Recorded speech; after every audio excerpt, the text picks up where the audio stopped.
मुझे लगता है कि जो कमेटी आदरणीय सोनिया जी ने बनाई थी लगभग साल भर पहले, उस कमेटी का भी काम पूरा हुआ है और इस संदर्भ में जो हमारे महासचिव हैं अजय माकन जी, वो और वेणुगोपाल जी जो संगठन महासचिव हैं, वो लगातार रिपोर्ट्स ले रहे हैं और बहुत जल्द मुझे लगता है कि जो कुछ बातें हमने रखी थी साल भर पहले, उस पर कार्रवाई करने की बात पार्टी आलाकमान भी कर रहा है और मुझे लगता है बहुत जल्द इसके ऊपर निर्णय लिए जाएंगे। कैबिनेट विस्तार को लेकर क्या बातचीत हुई है? क्या 1 साल हो गए विस्तार चलता रहा, तो क्या इस बार विस्तार क्या है? देखिए, बीच में बहुत सारी बातें आई थी, कोरोना भी था, लॉकडाउन हो गया था, कुछ विलम्ब जरूर हुआ, लेकिन मुझे लगता है कि अगर कहीं जरूरत है बदलाव करने की सरकार में, संगठन में, उसमें एआईसीसी और जो प्रदेश की सरकार है, मुख्यमंत्री जी हैं, वो बात कर उचित समय पर सही निर्णय लेंगे। लेकिन मैं ऐसा मानता हूं कि अब 2 साल से कम का समय रहा है अगले चुनावों के लिए और हम लोग चाहते हैं कि हम पूरी मुस्तैदी से, पूरी ताकत से वो चुनाव लड़ें, क्योंकि हमेशा राजस्थान में होता रहा है कि 5 साल सरकार कांग्रेस की रहती है, फिर 5 साल बाद भाजपा की आ जाती है और इस बार बहुत मजबूती से हम चाहते हैं संगठन को तैयार करें, वर्कर्स को मान सम्मान मिले, सबका पार्टिसिपेशन हो, सबकी भागीदारी हो, संतुलन हो,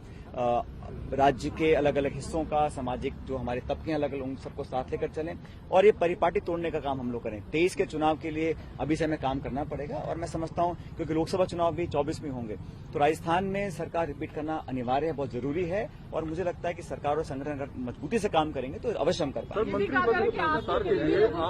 आपकी तरफ से ऐसा ये जो आप लोग मीडिया में बहुत लंबे समय से चल रहा है, ये फलां का ग्रुप है, ये मेरा है, ये तेरा है, हम सब कांग्रेस पार्टी के ही लोग हैं, कांग्रेस पार्टी के सिंबल पर जीत के आए थे, तो ये तेरा मेरा का समय है नहीं, सब मिलकर चल रहे हैं और जैसे मैंने कहा, क्योंकि कुछ वैकेंसीज हैं प्रदेश की सरकार में, उसको भरना है और कुछ बैलेंस है, उसको भी हमें सेट करना है, तो इसमें कोई तेरे मेरे की बात ही नहीं है। इसमें जो देखो, अनुभव, एक्सपीरियंस, क्रेडिबिलिटी, परफॉर्मेंस,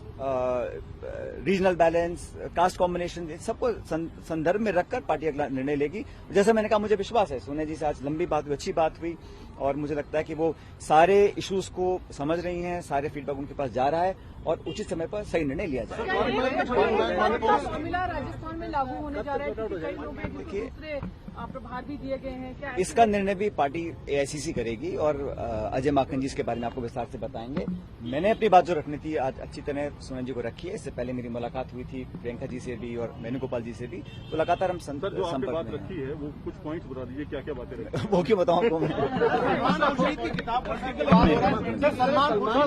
क्या कह रहे हैं? हाँ, जैसा मैंने कहा, वो अजय माकन जी बोल चुके हैं कि जो वैकेंसीज हैं, अपॉइंटमेंट्स हैं, पॉलिटिकल कार्यकर्ता जो कांग्रेस पार्टी के हैं, और हमने देखा है जिन कार्यकर्ताओं ने 5 साल बीजेपी के शासन में धरने दिए, पदयात्राएं करी, भूख हड़ताल करी, लाठियां खाई, जेलों में गए, अपना व्यक्तिगत नुकसान कराया, उन सब लोगों को मुझे लगता है कि सही पहचान देकर, मान सम्मान देकर अगर हम आगे रखकर काम करेंगे तो अच्छे परिणाम हमारे और इसके बारे में निर्णय अजय माकन जी और सोनिया गांधी जी लेंगे। हमारा फोकस है कि कांग्रेस पार्टी को मजबूत बनाना है। देश भर में केंद्र की सरकार ने जो हालात पैदा किए हैं उसको भुगतान करना पड़ेगा और सबसे पहला इसका नतीजा देखिएगा, जो 5 राज्यों के चुनाव हैं उसमें जो बाई इलेक्शंस में, चाहे कर्नाटक हो, चाहे हिमाचल हो, चाहे राजस्थान हो, बीजेपी लगातार पिछड़ रही है क्योंकि महंगाई आसमान छू रही है, बेरोजगार त्राई कर रहे हैं, किसान आज आंदोलन पर बैठे हुए हैं और देश की अर्थव्यवस्था चौपट हो रही है। केंद्र की सरकार और भाजपा ने ठान लिया है कि जनता हमारी जेब में है, वोट हमारे पास है, वो ध्रुवीकरण कर भाषण देकर लोगों को उत्तेजित कर वोट लेने की सोचते हैं, लेकिन काट की हांडी बार बार नहीं चढ़ती है। पूरे देश में आज भाजपा के खिलाफ माहौल बन चुका है और मुझे लगता है कि कांग्रेस ही वो विकल्प है। देश में राष्ट्रीय स्तर पर अगर कोई पॉलिटिकल पार्टी भाजपा को चुनौती दे सकती है तो सिर्फ कांग्रेस दे सकती है, इसलिए हम सबको मिलकर मेहनत करनी पड़ेगी, जनता तक जाना पड़ेगा और उसकी शुरुआत बाई इलेक्शंस में हुई है। आगे 5 राज्यों के चुनाव है, वहां पे हम बेहतर प्रदर्शन करेंगे और लगातार आप देखिएगा कि भाजपा का ग्राफ गिरता जाएगा और कांग्रेस और हमारे सहयोगी दल आगे बढ़ेंगे।